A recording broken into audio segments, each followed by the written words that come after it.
Okay, this video is going to have some background noise because over here I'm printing something big in blue. Can't do much about that. But what we're going to talk about today is how this works and inside this vintage toy. Now I'm going to put a link to Kitahara, who shows the toy operating more or less correctly, and you might want to watch that first so you can get an understanding of what the whole thing looks like when it is working. And it was sold in many different color variations. The lithography, this particular version would be the Highway Patrol, the cop version. There's also just a rider on a Harley version and several others. But the long and the short of it is, the toy has a stop and go action. When you turn it on, there's drive wheels that'll drive it forward, and you can cock this wheel if you want it just to go in circles or go straight ahead or whatever you want. The battery door is back here, and there's two D cells that go in there.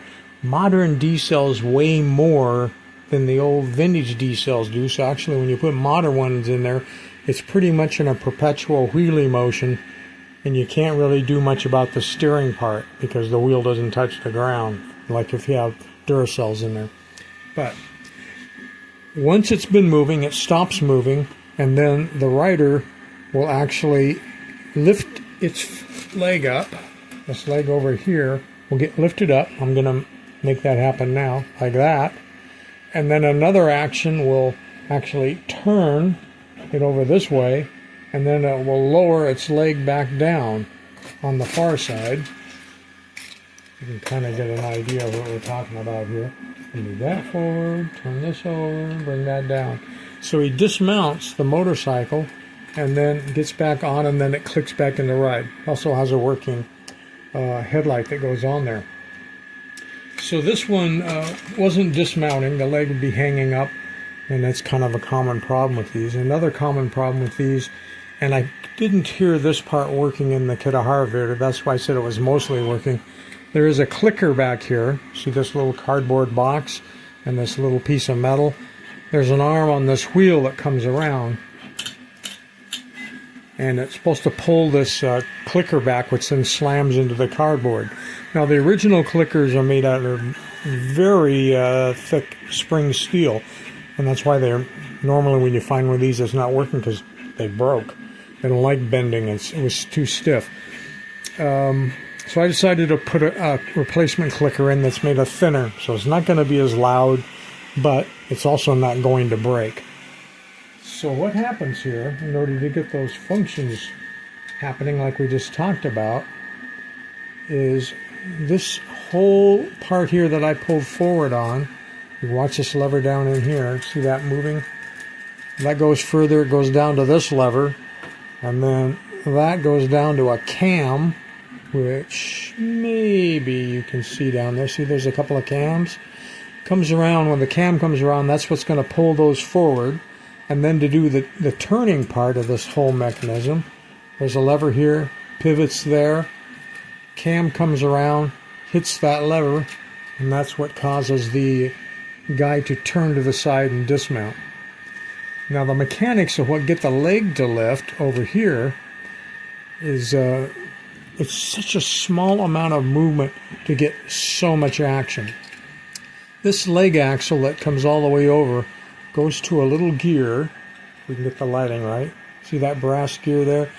These washers on each side are to keep this gear, there's a gear there, engaged, and this outer piece is to hold the two axles together so if this can't skip, so it will stay engaged. Now I'm going to pull the handlebars forward, and you can see how this piece moves. That's because this gear here is attached to this leg here, which doesn't move, but when you pull the body forward, that makes this leg move. So the small amount of movement that you're seeing right here is what causes all of this to happen. Now in the case of this toy, it had been hit or bent or something really hard, and I can't straighten it out 100%. This axle's supposed to be straight to that gear. That gear was actually bent down almost at a 30-degree angle, and was causing none of this to work smoothly. Now unfortunately, you can't get in there to grab that gear and grab here and try to bend them back straight. I have to grab clear out here and grab in here and try to get it as straight as I can. I can see it still kicked a bit, but it is attempting to work. The other thing that can get bent and is critical, see this angle here, this metal coming up to here.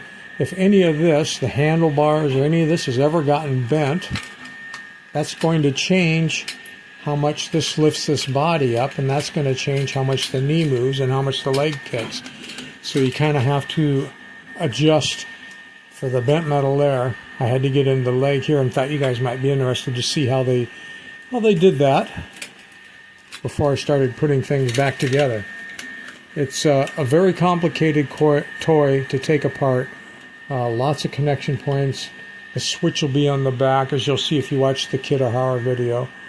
And it's just a sneak peek of what's on the inside of these rare and vintage, if you will, motorcycle toys where the rider can dismount and remount. 2D cells operate, light, moves forward, supposed to have a clicking sound when it's moving forward only. Rider dismounts, remounts, and then it takes off and goes again. There was also a kickstand piece on the bottom of the toy, which would be on the side that I have taken off. See, this wheel freewheels, this wheel drives.